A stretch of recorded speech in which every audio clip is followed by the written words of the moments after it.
बिस्मिल्लाहिर्रहमानिर्रहीम। अस्सलाम वालेकुम माय डियर स्टूडेंट्स, आज का टॉपिक है हमारा stationary waves in air column. Dear students, अपने पिछले तमाम टॉपिक्स में आपने स्टेशनरी वेव्स को बहुत अच्छे तरीके से समझा होगा। आपको याद हो, मैंने पिछले लेक्चर में ये बात बताई थी कि जो स्टेशनरी वेव्स एक्चुअली उसके एक एंड को नोड कहा जाता है और दूसरे एंड को भी नोड कहा जाता है, और उसके जो दरमियान वाला हिस्सा है उसको, जो कि हायर डिस्प्लेसमेंट में होता है, उसको एंटी नोड कहते हैं। तो ये हमारे पास एक एंटी नोड है, ये पॉइंट्स एंटी नोड के होते हैं और ये नोड के होते हैं। ये अपने स्टैंडिंग वेव्स, स्टेशनरी वेव्स को स्टैंडिंग वेव्स भी कहा जाता है, क्योंकि ये एक ही जगह पे स्टैंड रहती है और एक्चुअली एनर्जी को ट्रांसफर नहीं होने देती है हमारे पास। सो आज हमारा टॉपिक है stationery waves in air column. ये क्या है? डियर स्टूडेंट्स, अक्सर कात आप लोगों ने देखा होगा कि बड़े अच्छे अच्छे जो म्यूजिशियन होते हैं वो कभी क्लेरिनेट को, अच्छे जो म्यूजिशियन होते हैं वो कभी फ्लूट को, क्लेरिनेट को बड़े अच्छे तरीके से ना सिर्फ उसको बजाते हैं बल्कि बड़ी दिलकश किस्म की आवाज़ें उनमें से निकालते हैं, जिनको म्यूजिकल इंस्ट्रूमेंट्स कहा जाता है। और फिजिक्स में इनको ऑर्गन पाइप्स कहा जाता है। ऑर्गन पाइप एक्चुअली एक ट्यूब नामी एक चीज होती है जिसमें से एक जगह से आवाज को आप जो है वो एंटर करवाते हैं, या वाइब्रेशन को, वेव्स को एंटर करवाते हैं, और वेव्स जाके या तो उधर से बाहर निकल जाती है, या अगर आपका जो ऑर्गन पाइप है वो क्लोज हो तो वो स्ट्राइक करके बाहर वापस आ जाती है। या तो वो स्ट्राइक करके वापस आ जाएगी या वो बाहर निकल जाएगी। डियर स्टूडेंट्स, देखें जरा गौर से सुनिए। अगर तो आपका जो ऑर्गन पाइप है वो दोनों साइड से ओपन हो, ऐसे ऑर्गन पाइप को ओपन ऑर्गन पाइप कहते हैं, और अगर वो एक साइड से क्लोज हो तो उसे क्लोज्ड ऑर्गन पाइप कहा जाता है। ये बात याद रखें, इसका एक साइड को जरूर ओपन रखा जाता है। उसकी रीजन ये है कि ताकि वेव्स को किसी एक जगह से लाजमी एंटर करवाया जाए। फर्ज करें मैं अगर एक ट्यूनिंग फोक को इसके सामने रखकर इसको वाइब्रेट करवाता हूँ, ये ट्यूनिंग फोक को पहले मैंने किसी रबर पैड पे वाइब्रेट करवाया और एन इसके सामने रख दिया इसके, तो इसकी वाइब्रेशन इसमें दाखिल होगी और ये वाइब्रेशन पूरे इसमें दाखिल होगी, और ये यहां से बाहर जो वाइब्रेशन होगी वो भी पूरे आज़ादी के साथ निकलेगी, क्योंकि इसके पास एक ऑर्गन पाइप है, इसको ऑसिलेट होने का काफ़ी रूम मिला हुआ।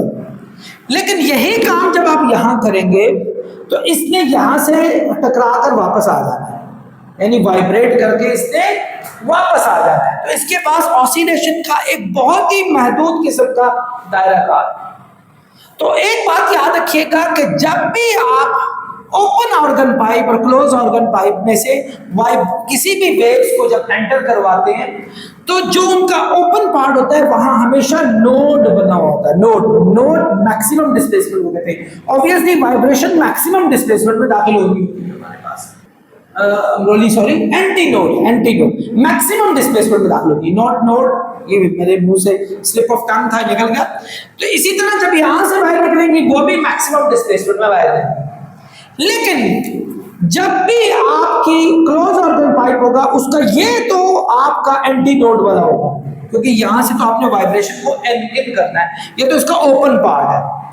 लेकिन ये क्लोज पार्ट होने की वजह से यहां हमेशा नोड बनेगा, क्योंकि ये इसका रिफ्लेक्ट होकर इसने वापस आना होता है। सो आई होप स्टूडेंट्स आप समझ रहे होंगे। तो ये बात एक याद रखिएगा फिनोमेना कि ओपन ऑर्गन पाइप में यहां भी एंटी नोड होता है और यहां भी एंटी नोड होता है।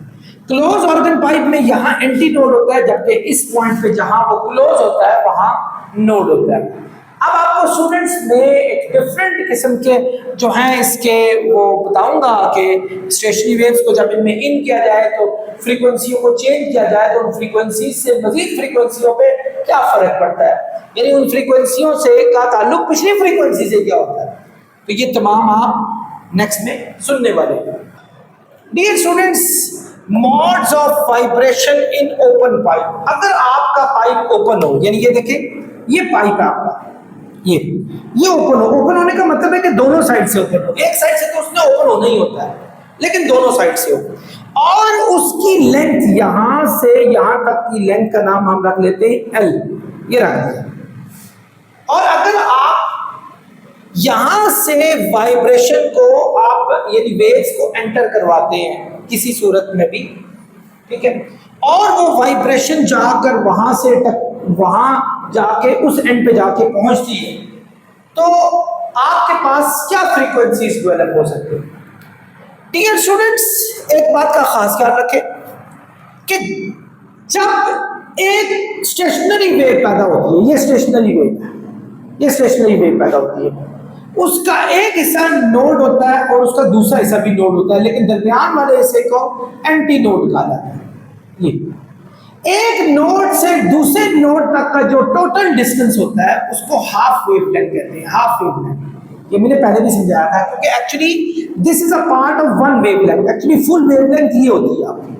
तो आपका एक्चुअली ये देखें, ये सुपरपोज जब हुई थी तो एक्चुअली ये है कि वेवलेंथ है, तो एक वेवलेंथ दो लूप बनाती है, दो लूप, तो तब जाके हमारा एक वेवलेंथ बनता है। तो ऑब्वियसली जब हम एक लूप की बात करेंगे तो वो दो वेवलेंथ्स नहीं होंगी, वो हाफ वेवलेंथ होगी।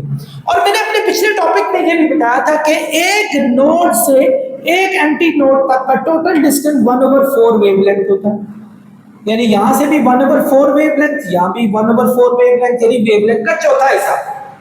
नहीं देखो ना, आप यहां से यहां तक इसका फुल वेवलेंथ है, तो इसके दो चार हिस्से कर लें, एक हिस्सा ये, दूसरा हिस्सा ये, तीसरा हिस्सा ये, चौथा हिस्सा ये हाफ 1/4 1/4 1/4 1/4, तो इन सबको ऐड करेंगे, ये टोटल वन वेवलेंथ हमारे पास यहां से यहां तक बन जाएगी। तो ये हमारे पास स्टूडेंट टोटल वेवलेंथ बन रही है। तो एक नोड से, एक सक्सेसिव नोड से दूसरी सक्सेसिव एंटी नोड तक का जो टोटल डिस्टेंस होगा उसको 1/4 वेवलेंथ देंगे। अब मैं इस लेंथ में जो मेरे पास ओपन ऑर्गन पाइप था, मैंने यहां से वाइब्रेशन को इन किया, वेव्स को इन किया, तो मैंने चूंकि कहा था कि जब भी जो ओपन पार्ट होता है वहां हमेशा एंटी नोड बनता है, तो आपका एक एंटी नोड यहां बनेगा, यहां भी एंटी नोड बनेगा। ये मुमकिन नहीं है कि वहां नोड बने, तो ये यूं बन सकता है हमारे पास। आई एम सॉरी,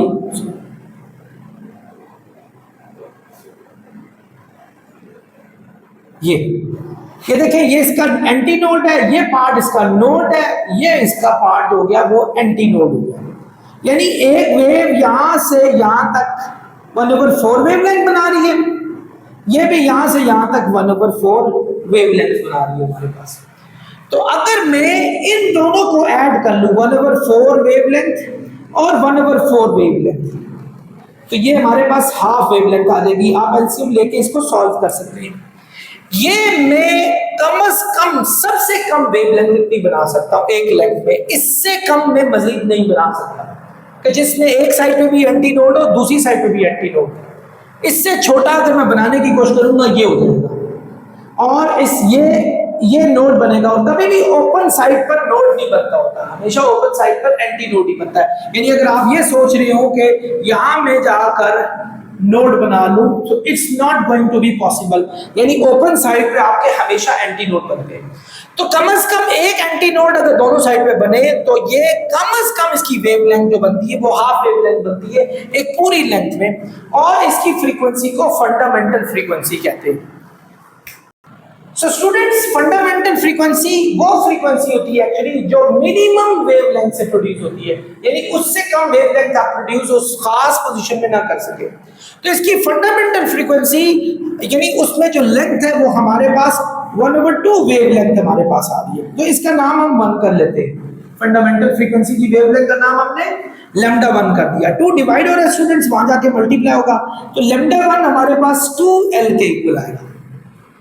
तो आप सबको पता है V = F लैम्डा के इक्वल होता है हमारे पास। किसके इक्वल होता है? V = F लैम्डा के इक्वल होता है। तो आप अगर वेवलेंथ में चेंज पैदा करेंगे तो फ्रीक्वेंसी में भी चेंज हमारे पास पैदा हो जाएगा। इसमें जो स्पीड होती है स्टूडेंट्स, बिल्कुल जैसा मैंने पिछला टॉपिक भी आप लोगों को पढ़ाया था, अगर आपको याद हो, स्पीड हमेशा जो होती है वो, उसमें मैंने स्ट्रिंग वाला पढ़ाया था, स्पीड हमेशा कांस्टेंट होती है। और इसकी रीजन ये है कि आप जो ये साउंड प्रोड्यूस कर रहे हैं जिस ऑर्गन पाइप में, वो इसमें जो मीडियम होता है उस पर डिपेंडेंट होती है। तो ऑब्वियसली मीडियम एक ही ऐसा रहता है कि आप जैसी मर्जी इसमें वेवलेंथ प्रोड्यूस करें, तो स्पीड हमारे पास हमेशा क्या होती है, कांस्टेंट रहती है। सो अगर मैं फ्रीक्वेंसी को यहां रख लूं, लैम्डा वहां जाके हो जाएगा स्टूडेंट्स डिवाइड, और देखिए लैम्डा 1 की वैल्यू है 2L, तो V/2L हमारे पास फ्रीक्वेंसी 1 आ गई, जिसको फंडामेंटल फ्रीक्वेंसी कहेंगे। ये हमारे पास इसकी फंडामेंटल फ्रीक्वेंसी आ गई जब आपने ऑर्गन पाइप में क्या किया स्टूडेंट्स, आपने कम से कम वेवलेंथ प्रोड्यूस करने की कोशिश की। यानी एक साइड से भी एंटी नोड हो, दूसरी साइड से भी एंटी नोड हो। रिमेंबर, ओपन पाइप में दोनों साइड पे एंटी नोड जो है वो हमारे पास पैदा होता है। डियर स्टूडेंट्स, ये तो कम से कम हमने पैदा की, जिसको फंडामेंटल फ्रीक्वेंसी कहते हैं। फर्ज करें अगर इसी ऑर्गन पाइप की जो लेंथ है, जिसका नाम हमने एल रखा है, और इसमें थोड़ी सी वेवलेंथ में इजाफा करें, तो ये कब मुमकिन हो सकता है? अभी तो आपने जो पिछला देखा था उसमें कोई लूप भी आपका पैदा नहीं हुआ था। अगर फर्ज करें मैं ऐसे फ्रीक्वेंसी पैदा करता हूं कि कम से कम आपका एक लूप प्रोड्यूस होता है, ये देखें, ये एक लूप प्रोड्यूस हुआ है। एक लूप जो होता है वो हाफ वेवलेंथ के इक्वल होता है। क्योंकि नंबर 2 पे आ रहे हैं तो इसलिए हम 2 लिखेंगे। ये 1/4 वेवलेंथ के इक्वल हुआ, ये भी 1/4 वेवलेंथ के इक्वल हुआ। वाई ये दोनों 1/4 क्यों हुए? क्योंकि वो मैं आपको ऑलरेडी बता चुका हूं कि एक एंटी नोड से दूसरे एंटी नोड तक का जो डिस्टेंस होता है वो 1/4 होता है। तो एक नोड से दूसरे नोड तक हाफ वेवलेंथ होता है, फिर नोड से एंटी नोड तक 1/4 वेवलेंथ होगा। तो अगर मैं इन सबको ऐड कर दूं, ये भी 1/4 है, ये भी 1/4 है, ये भी हाफ हो जाएगा, हाफ हो रहा है, फुल हो जाएंगे, यानी लेंथ हमारे पास λ2 के इक्वल आ गई। यानी इस केस में लेंथ जो है हमारे पास वो λ2 के इक्वल आ गई हमारे पास। इसको सेकंड हार्मोनिक कहते हैं, क्योंकि कम से कम जो हम फ्रीक्वेंसी पैदा कर सकते हैं, सॉरी वेवलेंथ पैदा कर सकते हैं, वो ये थी। तो सेकंड हार्मोनिक यानी उससे अगली नंबर 2 पे, यानी इससे ज्यादा जो हम वेवलेंथ प्रोड्यूस कर सकते हैं वो ये हो सकती है हमारे पास, वो L के इक्वल। तो आपको V = आपको पता है किसके इक्वल होता है, f लैम्डा के। ये भी 2 है, ये भी 2 है, लेकिन एक चीज याद रखें, जो स्पीड है वो हर वक्त क्या रहती है हमारे पास, कांस्टेंट रहती है। सो λ2 को यहां रखें, सॉरी फ्रीक्वेंसी 2 को यहां रखें, λ2 वहां जाके जो हो जाएगा वो डिवाइड हो जाएगा। तो λ2 की वैल्यू हमारे पास L है, V/L आ जाएगी, जबकि ये क्या थी, V/2L। सो गौर से देखें, फ्रीक्वेंसी 2 जो सेकंड हार्मोनिक है वो V/L है। फर्ज करें इसको और इसको कंपेयर करें, फ्रीक्वेंसी 1 हमारे पास थी V/2L।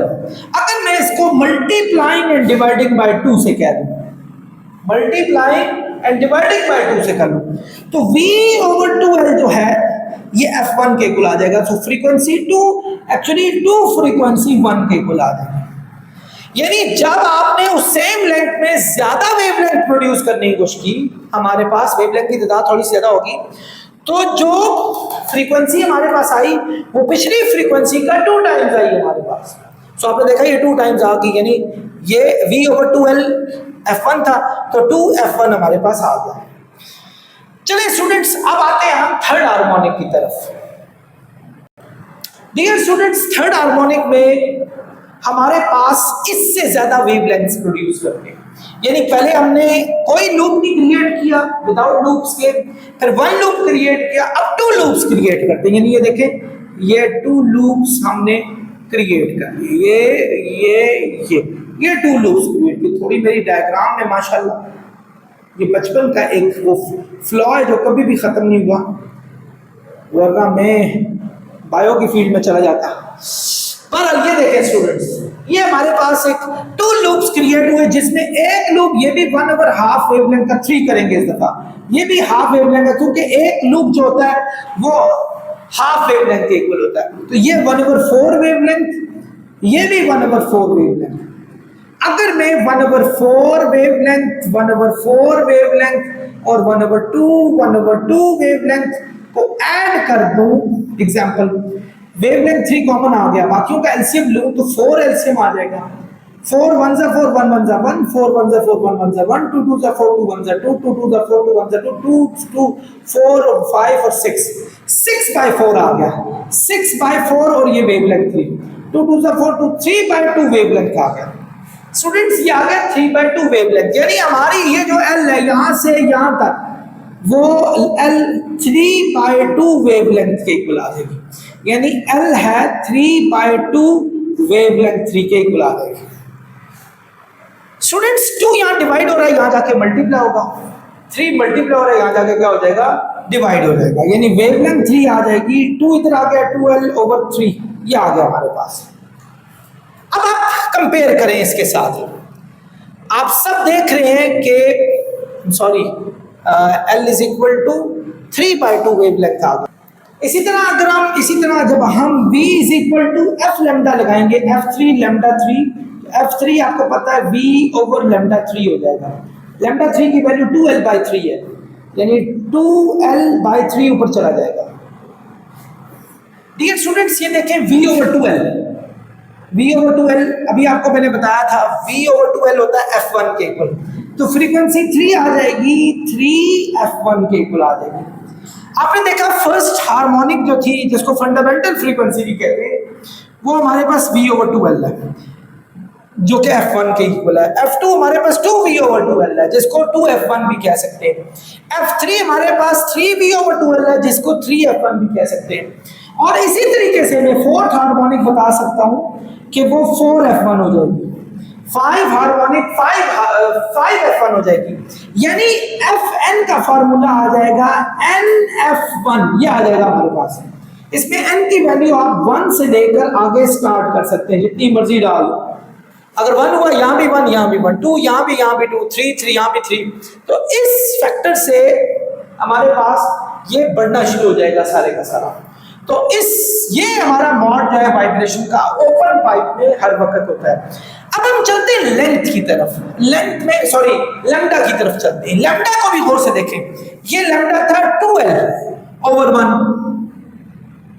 ये लैम्डा था हमारे पास, चलो 2l/2 कर लो, वैसे हमने यहाँ 2l/2 कर भी लिए, 2l/2 multiplying and dividing by 2, ये लैम्डा हमारे पास 2l/3, यानी लैम्डा 1 क्या है, ये देखो lambda 1 2l/1, lambda 2 2l/2, lambda 3 2l/3, lambda 100 2l/100, तो लैम्डा 1000 2l/1000, और अगर लैम्डा n की बात करें तो 2l/n आ जाएगा हमारे पास इसका फॉर्मूला।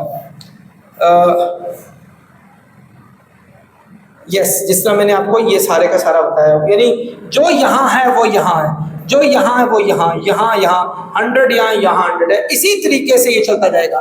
सो फ्रीक्वेंसी स्टूडेंट्स हमारे पास NF1 फॉर्मूले में आई, और जबकि लैम्डा n जो है वो 2l/n के फॉर्म में हमारे पास आया। तो ये था हमारे पास स्टूडेंट्स एक थोड़ा सा जायजा mod of vibration in open pipe का, आप मुझे बहुत अच्छे तरीके से समझा होगा। डियर स्टूडेंट्स अब हम मूव करते हैं mod of vibration in closed pipe. Closed pipe पे हम आते हैं कि क्लोज्ड पाइप यानी जिसका एक एंड, ये देखें, जिसका एक एंड क्लोज हो और दूसरा एंड जो है वो ओपन हो, तो उसमें जब आप वेव्स को आप एंटर करते हैं, so what happens actually and what frequencies do you get. देखिए डियर स्टूडेंट्स, मैंने पहले कहा था कि ओपन वाली साइड से हमेशा एंटी नोड बनेगा, जबकि क्लोज वाली साइड पे हमेशा नोड बनेगा। सो या तो आप लूप के साथ जाएं या लूप के बगैर जाएं, यानी आप एक काम कर सकते हैं कि जो कम से कम वेव इसमें डाल सकते हैं वो ऐसे डाल सकते हैं कि यहाँ एक नोड बने और यहाँ एक एंटी नोड बने, ऐसे हो सकता है। ये कम से कम आप प्रोड्यूस कर सकते हैं, इससे कम नहीं कुछ भी हो सकता कि जिसका एक पार्ट एंटी नोड है, दूसरा पार्ट हमारे पास नोड है, क्योंकि यहां से रिफ्लेक्शन बैक होनी है इसमें वाइब्रेशन की। तो ये यहां से यहां तक का नाम मैंने ऑलरेडी L रखा है, और ये L 1/4 वेवलेंथ के इक्वल हुआ, जिसका नाम मैं 1 के साथ रखता हूं। इसका मैं नाम, ये मैं एक टॉपिक रखता हूं फंडामेंटल फ्रीक्वेंसी, फंडामेंटल फ्रीक्वेंसी।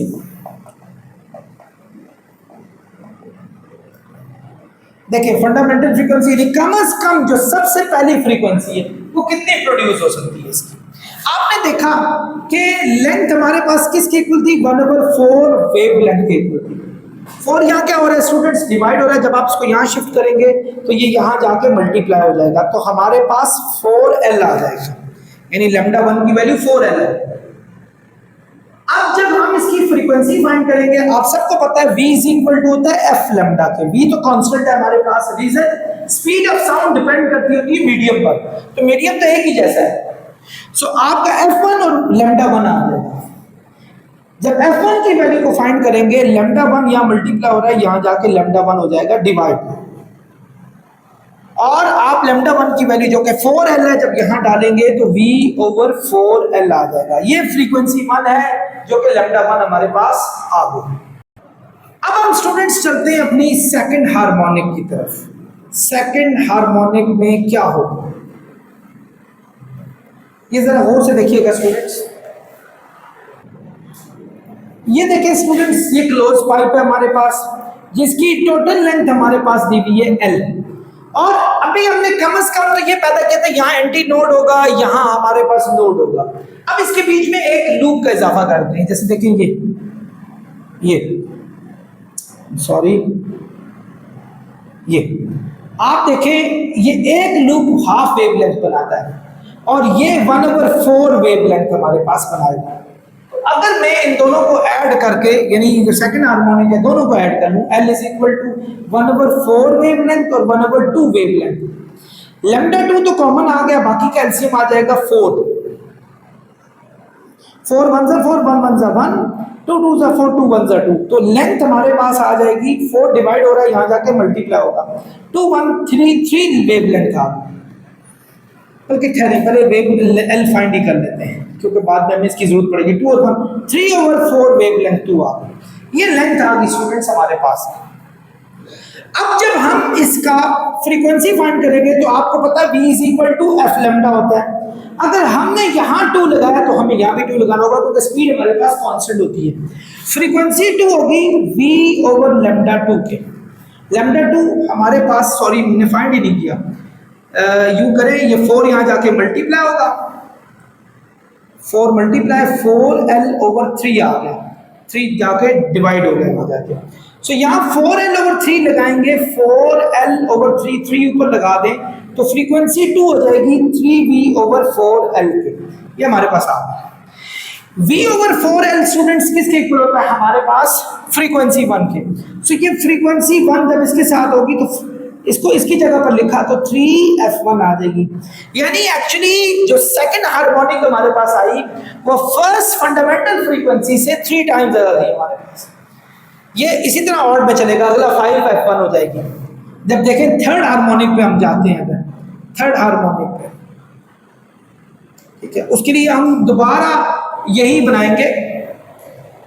ये देखें स्टूडेंट्स, मैंने बनाया इसका यहां से यहां तक टोटल L है।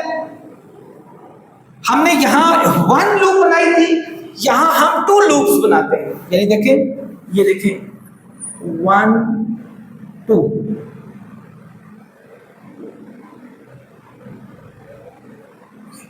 ये हमने 2 लूप्स बनाए, इसे हमारे पास 3 लूप्स बन गए। ये 2 लूप्स, ये 2, ये हमारा लेंथ L है यहां से यहां। इसको हाफ वेवलेंथ कहते हैं, इसको भी हाफ वेवलेंथ कहते हैं। ये हमारे पास 1/4 वेवलेंथ हो जाएगा। तो टोटल L आ जाएगा हमारे पास 1/4 वेवलेंथ, 1/2 वेवलेंथ, 1/2 वेवलेंथ। तो आप इनमें से वेव, और आप इनमें से λ3 कॉमन निकालें तो 4 एलसीएम आ जाएगा। 4 1 जा 4, 1 1 जा 1, 2 2 जा 4, 2 2 जा 4, ये हमारे पास है। 2 2 4 और 1 5 आ गया, यानी L is equal to 5/4 wavelength 3 आ जाएगा। स्टूडेंट्स जब हम वेवलेंथ 3 की वैल्यू फाइंड करेंगे, 4 यहाँ डिवाइड हो रहा है, यहाँ जाके मल्टीप्लाई होगा, 4L और 5 वहां जाके डिवाइड हो जाएगा, ये आ जाएगा 4L/5 आ गया हमारे पास। So again v is equal to f lambda होता है हमारे पास। अगर यहाँ 3 है, I'm सॉरी, यहाँ 3 है, यहाँ भी 3 होगा।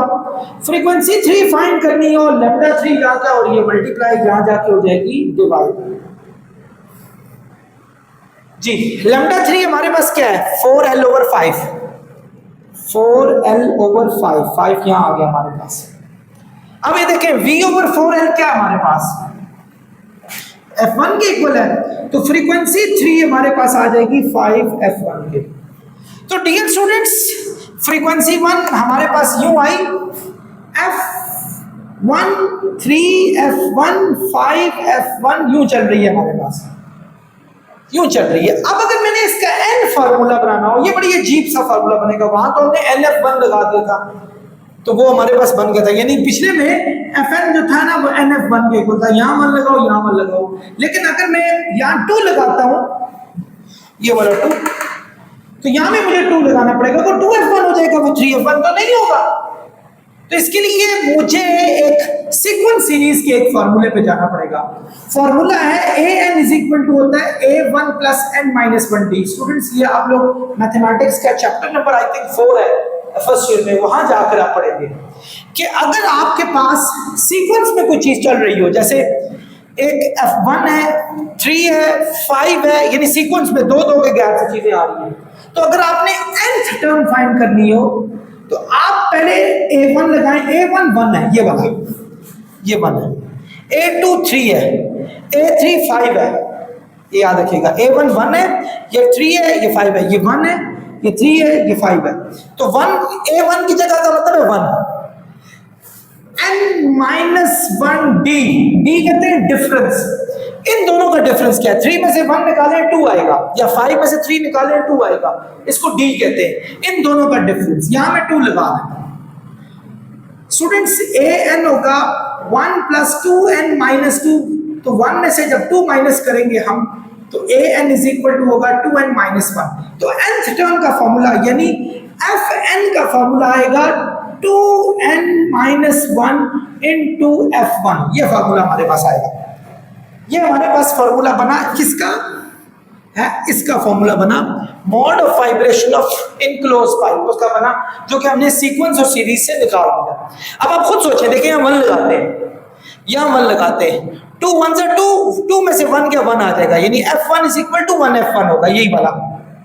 अब यहाँ 2 लगाएं, 2 यहाँ भी 2 लगाएं, 2 2 से 4, 4 में से 1 क्या आ जाएगा 3, यानी f2 हमारे पास होगा 3f1, ये वाला।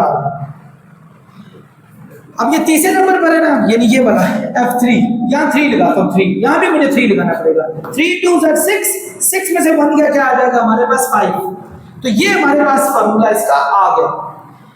ये तो था fn का फार्मूला। लेकिन आप जब वेवलेंथ के फार्मूले को देखने की कोशिश करेंगे, स्टूडेंट्स वेवलेंथ कहाँ है हमारे पास, ये देखें, पहली वेवलेंथ हमारे पास थी 4l के इक्वल, यानी पहली वेवलेंथ जो थी 4l के इक्वल थी।